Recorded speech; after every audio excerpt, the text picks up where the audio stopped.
Hello everyone, আসসালামু আলাইকুম। Welcome to my channel blogs of Samia. আজ আপনাদের সামনে অন্যরকম এক রেসিপি নিয়ে হাজির হয়েছি। আমার ভিডিওটি না টেনে সম্পূর্ণ দেখুন, বুঝতে পারবেন। প্রথমে আমি 5টা ডিম সিদ্ধ করে ছিলে নিয়েছি এবং তেলে ভেজে নিচ্ছি।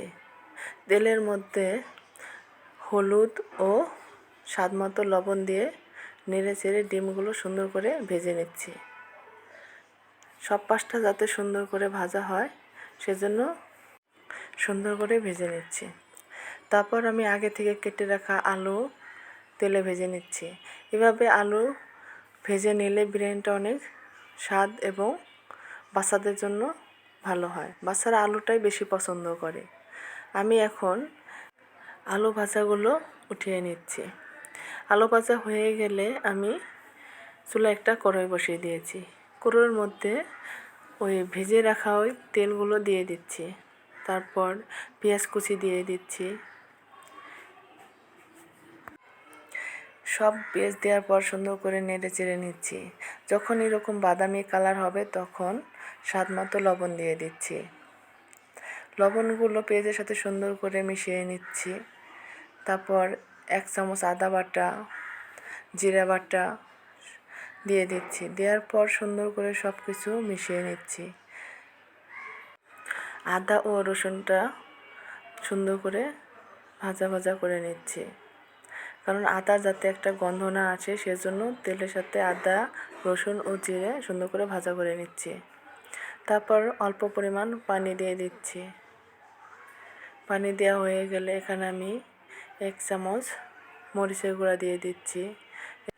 ভাজা মশলা ও অল্প পরিমাণ বিরিয়ানি মশলা দিয়ে দিচ্ছি। তারপর আমি সব কিছু সুন্দর করে মিশিয়ে নিচ্ছি এবং তেল ছাড়া না পর্যন্ত সব কিছু সুন্দর করে ভাজা ভাজা করে নিচ্ছি। তারপর আমি পরিমাণ মতো টক দই দিয়ে দিচ্ছি। টক দইটা সব কিছুর সাথে সুন্দর করে মিশিয়ে নিচ্ছি। মেশানো হয়ে গেলে ভেজে রাখা ডিম ও আলু দিয়ে দিচ্ছি। দেওয়ার পর আমি আলতো করে নেড়ে দিচ্ছি। কিছুক্ষণ নাড়াচাড়ার পর দেখেন তেলটা উপরে চলে আসছে, তার মানে আমার ডিম কষানো হয়ে গেছে। তারপর আমি চুলায় পোলাওর জন্য একটা হাঁড়ি বসিয়ে দিয়েছি। হাঁড়ির মধ্যে তেল, দারচিনি ও তেজপাতা দিয়ে সুন্দর করে নেড়ে চেড়ে নিচ্ছি। তারপর আমি আদা বাটা দিয়েছি। আদা বাটা দেওয়ার পর কিছুক্ষণ নেড়ে চেড়ে আমি পরিমাণ মতো পানি দিয়ে দিচ্ছি। আজ আমি পানি আগে কষিয়ে তারপর পোলাও রান্না করব। আমি স্বাদ মতো লবণ দিয়ে দিচ্ছি এবং তারপর সব কিছু সুন্দর করে আবারও নেড়ে চেড়ে মিশিয়ে নিচ্ছি।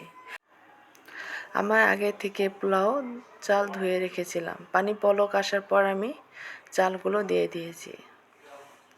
তারপর সুন্দর করে মিশিয়ে নিচ্ছি যাতে নিচে না লেগে যায়। আমি 5-6টা মরিচ দিয়ে দিয়েছি। চালটা বলক আসছে, তাই আমি এখন মশলাটা দিয়ে দিচ্ছি। ডিমটা আমি আগে উঠিয়ে রেখেছি এবং ডিমের ওই মশলাটা আমি পোলাওর সাথে সুন্দর করে মিশিয়ে নিচ্ছি। আজ আমি অন্যরকমভাবে বিরিয়ানিটা তৈরি করেছি। সবসময় তো তেলের উপরে চাল দিয়ে ভাজা ভাজা করে পোলাও বা বিরিয়ানি রান্না করি।